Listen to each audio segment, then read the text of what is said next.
Coucou, bienvenue dans cette vidéo. Aujourd'hui, après la blessure d'abandon, on va parler de la blessure d'injustice. Alors je t'avoue que j'ai fait pas mal de recherches sur le sujet, mais j'arrive quand même à pas vraiment à me faire une idée profonde de ce que c'est, dans le sens où j'ai l'impression qu'il y a des infos qui se contredisent. Donc ce que j'ai fait, c'est que j'ai noté l'essentiel, comme ça tu verras dans quoi tu te retrouves tout simplement, et surtout si ça peut t'aider. Déjà pour commencer, la blessure d'injustice, ça découlerait ou ça s'ajouterait à une blessure de rejet. La blessure de rejet, je t'en parlerai un peu mieux, mais la blessure de rejet, bah voilà, la peur d'être rejeté, le fait d'avoir été rejeté et d'utiliser le masque du fuyant, donc qui évite, qui fuit. Et sauf que cette fois, dans l'injustice, ce serait un peu de devenir parfait, d'être juste pour être aimé. Comment la blessure se réveillerait ? Ce serait entre l'âge de 4 ans et 6 ans, au moment où l'enfant trouve injuste de ne pas pouvoir s'exprimer et d'être vraiment lui-même. Il voit qu'il est plus aimé pour ce qu'il fait que pour ce qu'il est profondément, et de là en fait il vivrait une injustice. Donc là je trouve que ça rejoint beaucoup le haut potentiel du coup. Pour les gens qui sont pas haut potentiel, vous inquiétez pas, ça n'a aucun rapport, mais la blessure d'injustice du coup, quand tu t'es toujours senti différent, je me demande si ça peut pas avoir un lien. J'ai rien vu sur le sujet, mais c'est mon hypothèse. Donc voilà, ça pourrait être surtout avec le parent du même sexe. Moi sur ça je suis sceptique. Bon, je me dis que ça peut être les deux parents, mais voilà, ce qui est dit c'est que c'est avec le parent du même sexe et qu'on pourrait souffrir de la froideur de ce parent, de son insensibilité un peu. Et souvent ce parent-là pourrait avoir justement la blessure d'injustice. Ce qui dirait, voilà, c'est que ce parent a une incapacité à sentir et à s'exprimer.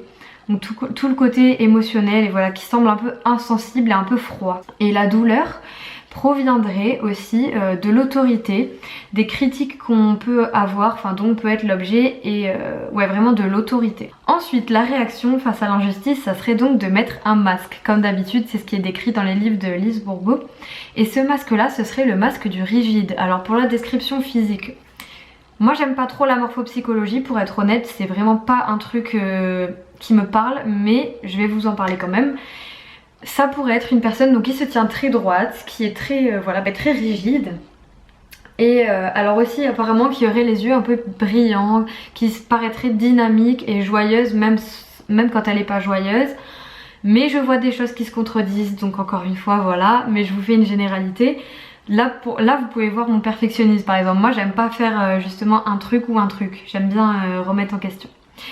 Et donc voilà, ce serait ça, être tout droit. Et ce qu'il décrivait aussi, c'était de mettre des vêtements serrés, comme pour en fait contenir les choses en soi, mettre des ceintures très serrées, vouloir être très beau ou très belle aussi, le côté vouloir être parfait en fait.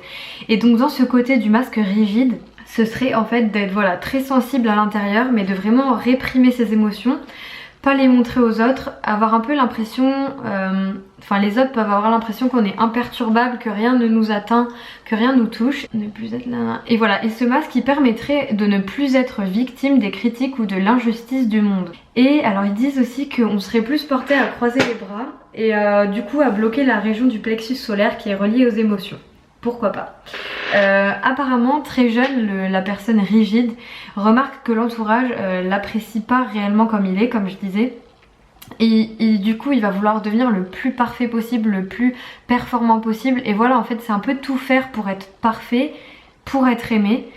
Et aussi ce serait une personne qui aurait du mal à déléguer, qui veut toujours se débrouiller toute seule et qui a du mal à oser demander de l'aide.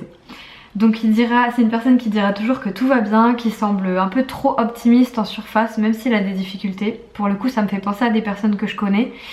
Et il préférait voilà, se débrouiller seul pour les résoudre. Ouais, mais alors là par contre pour le coup ça me fait penser à des gens que je connais, donc ça ressemble pas vraiment à moi. Peut-être que c'est un truc que j'ai eu, parce qu'en fait je croyais avoir cette blessure, c'est pour ça que j'ai eu du mal à travailler dessus, parce que je trouve que ça me correspond pas tant que ça au final. Mais donc ce qui est dit, c'est que cette personne-là, même quand elle est déçue, ennuyée, triste, on va avoir un peu l'impression que voilà, il n'y a pas de problème en fait. Comme si elle cachait ce qu'elle ressentait. Alors ça, là où moi je me reconnais plus, c'est quand le rigide est convaincu d'avoir raison face à l'autorité, il se justifiera jusqu'à avoir raison. Il craint l'autorité car étant jeune, il a dû s'y soumettre. Quand les autres doutent de lui, le commandent, le grondent, alors qu'il sait avoir été honnête et juste. Voilà, c'est ça, ça va l'insupporter en fait, l'injustice, c'est ce qui est décrit. Et il vit cela comme un traumatisme. Et pour se défendre dans ses explications il va souvent dire jamais, toujours, très, donc apparemment ce serait une personne un peu dans les extrêmes et qui a un point de vue très figé. Ça c'est un truc qu'on m'a déjà reproché, mais le reste je suis pas trop d'accord. Donc voilà, moi je trouve que c'est à nuancer, ou peut-être que on peut l'être à un certain stade, peut-être avoir la blessure très éveillée et justement le fait d'avoir été plus souple, de vouloir moins faire parfait, je pense que c'est ce qui pourrait réduire la blessure. C'est ce que je vois qui me vient. Donc voilà, capacité à s'imposer des tâches, à se contrôler, à vouloir faire parfait. Ça peut être des grands bosseurs, voilà, qui apparemment qui seraient plus sujets à faire des burn-out. Il recherche tellement la perfection qu'il ne cherche jamais à s'arrêter, s'amuser ou se reposer. Il se croit toujours obligé d'être dans l'action et ainsi il fait son devoir. Comme il y a toujours quelque chose à faire dans le quotidien, le rigide se permet rarement le luxe de se détendre sans se sentir coupable. C'est quelque chose que j'ai pu observer aussi. Et en fait là ce qui me vient c'est que je me dis mais est-ce qu'on n'aurait pas tous une énorme blessure d'injustice, dans le sens où en fait on est dans une société de la performance et justement un peu de vouloir être parfait. Enfin moi c'est un peu l'impression que j'ai. Ça me fait penser à ça et c'est pour ça que j'ai un peu du mal avec ce truc. Son corps est toujours alerte et tendu même au repos. Il a des difficultés à reconnaître ses limites en ne prenant pas le temps de s'écouter. Il en fait trop et s'arrête seulement quand il craque physiquement ou nerveusement. Ça pour le coup ça me parle, et je pense que ça parlera à pas mal d'auto-entrepreneurs qui sont perfectionnistes mais qui ont peut-être cette blessure et qui justement vont énormément travailler et avoir du mal un peu à s'arrêter. Ouais, c'est ça, la culpabilité du repos. Et ça moi je me demande, est-ce que c'est lié à la blessure ou plus à la société dans laquelle on vit et ce truc de devoir tout faire, travailler dur et tout ça. C'est ça ce qu'ils disent, c'est que voilà, c'est une personne qui aime rester dans les règles, que être correcte, et qu'elle aurait comme une personne qui lui dit ça c'est juste, ça c'est pas juste, un peu un juge intérieur, tire le besoin de justifier ces moments de repos en fait, ces moments où elle fait rien.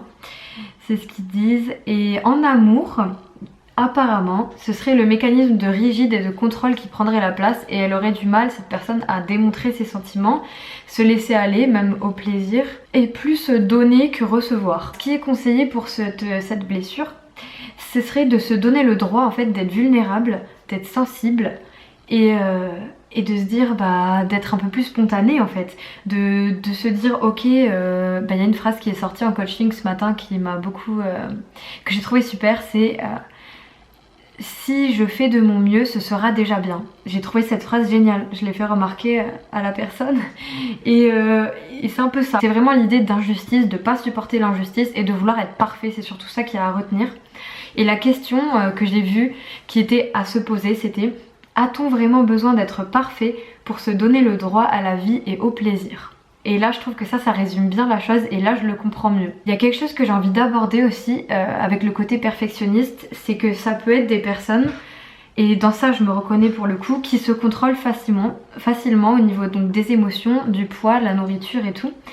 Et c'est vrai que j'ai remarqué que le trait de personnalité perfectionniste pouvait nous faire aller alors vers des addictions et vers le contrôle de son corps et donc vers des troubles alimentaires. Et pour le coup ça c'est quelque chose que j'ai vachement vu. Donc voilà, ça c'est juste un truc que je voulais rajouter si ça peut te parler. Je pense que j'ai tout dit sur ça. Si vous avez des trucs à rajouter, franchement laissez-le en commentaire. Si vous vous reconnaissez dans certaines choses, dites-le moi en commentaire.